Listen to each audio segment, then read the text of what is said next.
ইনসাফ কত সুন্দর। প্রত্যেকটা মানুষ, প্রত্যেকটা ধর্ম অবলম্বী তার নিজ নিজ স্থানে সে থাকবে। যেমন আমরা মুসলমান, আমাদের ধর্মীয় স্বাধীনতা থাকবে, হিন্দু ভাইদেরও ধর্মীয় স্বাধীনতা থাকবে। মুসলমানদের ইজ্জত নিয়ে থাকবে, হিন্দুরাও ইজ্জত নিয়ে থাকবে।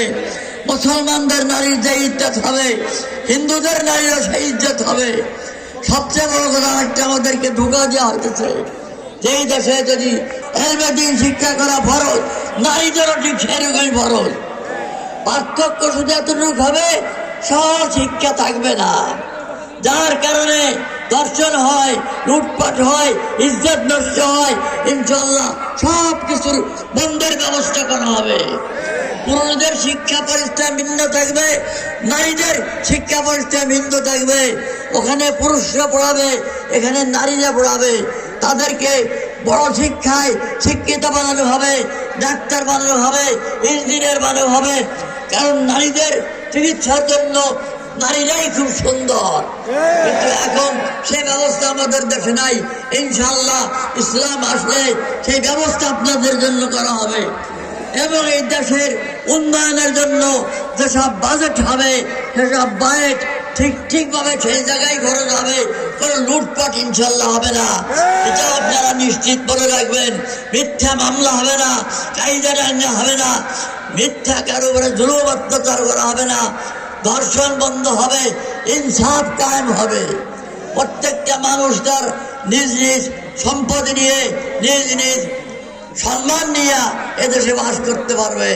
কাজেই আপনারা ভয় পায়েন না যে হুজুর আসলে না জানি কি হয়, কিচ্ছু হবে না। বরং আপনারা একবার যদি দেখেন যে হুজুররা ইনসাফ কায়েম করে কিভাবে, জীবনে আর এই দলের কথা আপনারা বলবেন না। এখন মনে রাখবেন, রাসূলুল্লাহ সাল্লাল্লাহু আলাইহি ওয়াসাল্লাম এই শাসন কায়েম করে পৃথিবীর নারীদেরকে, যুবকদেরকে, এদের পুরুষদেরকে শিক্ষা দিয়ে গেছেন। এক জামানে এমন ছিল ইসলামের যে একজন যুবতী নারী এই নগরকান্দার থেকে ফরিদপুর হেঁটে যাবে, এর দিকে কোনো পুরুষ তাকাবে না, এমন এক পরিবেশ কায়েম হয়েছিল। আপনারা বিশ্বাস রাখবেন, ইনসাফ যদি কায়েম হয় এখন সেই অবস্থাই হবে। কারো উপরে জুলুম অত্যাচার হবে না, ধর্ষণ বন্ধ হবে, লুটপাট বন্ধ হবে, সব কিছুই বন্ধ হবে। এবং দেশের উন্নয়নের জন্য যেসব বাজেট সরকার দেওয়া হয়, ঠিক মতো সেই অনুযায়ী সেগুলোর কাজ হবে। রাস্তাঘাট, মিল কারখানা, শিক্ষা প্রতিষ্ঠান, চিকিৎসা প্রতিষ্ঠান সুন্দরভাবে যেখানে যেটা প্রয়োজন সেইগুলো সেখানে করা হবে। এতে আপনারা কোনো সন্দেহ করবেন না ইনশাল্লাহ। অতএব আপনারা ভয় পাবেন না, কোনো দিক দিয়েই মানসিক ভয় নাই, রাষ্ট্রীয় ভয় পাবেন না। আপনারা নিরাপদে বাস করতে পারবেন। সুশিক্ষা দেশের মানুষ শিক্ষিত